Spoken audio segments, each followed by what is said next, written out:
Okay, it's another one of my videos which is partially razor sharp observation and partially complete and utter random rambles from the depths of my own sick, twisted, perverted mind, which will hopefully provide you with a cocktail of enlightenment and perception and wisdom and all that other kind of like really good stuff. I am, of course, the great and glorious, soon to be famous one day Nick Dutch, and I am back on the camera again one more time for another delightful video. And I'll talk to you today about obsession because I think that we as humans we learn things. Alright, we have to get obsessive to be able to learn something. It's not a question of just like absorbing a fact here and there. The world is full of facts, we don't notice them. The quantity of information which we can actually perceive and perceive with any real accuracy and precision is minuscule. I mean, just take the example of you looking at my face right now, or let's say my index finger. Okay, just concentrate on the tip of my index finger. Now, the quantity of your visual field, which is actually pin sharp, is probably a disc of only a few centimeters diameter around the tip of that finger. But all the rest of it looks sharp to you because your brain is filling in the gaps. And it's filling in the gaps with bullshit. Okay? It's filling in the gaps with stuff which it has made up on the basis of memory. So if you were to remember things differently, you would be seeing things differently.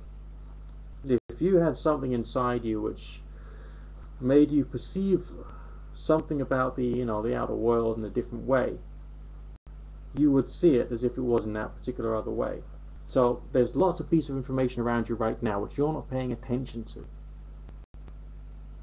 It's there, but you're not paying attention to it because you can't, because you're human.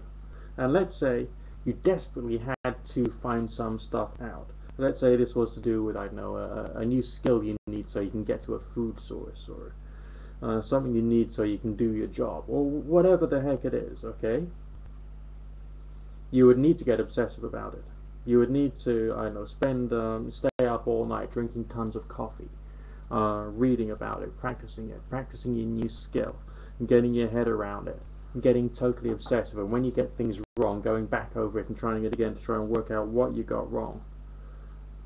Maybe 5 years time or 10 years down the line, you'll be laughing at yourself as to what you did or what you said because it was ludicrous the way you're going about it, or the thing that you thought was true in the first place. But the fact of the matter is you got obsessive to the point whereby you could achieve that thing or you could learn that thing. And yes, you made a fair few mistakes on the way. Now that level of obsession, that can be useful, but it can also act against us. And it can also act against us in a very real and a very dangerous kind of like way, because we can see the conclusions that we have jumped at or jumped to as being that which is real, when they might not be. So we've got to think that our own sensory perception, our own cognitive perception might be flawed. Okay?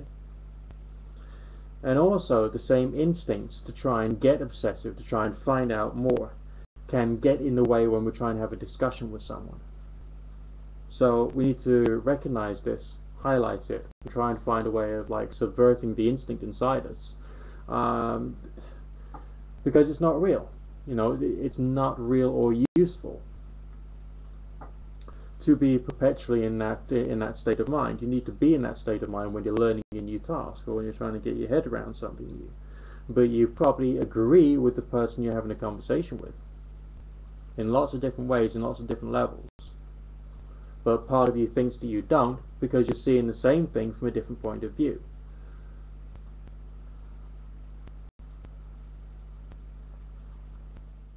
Just a few thoughts for today.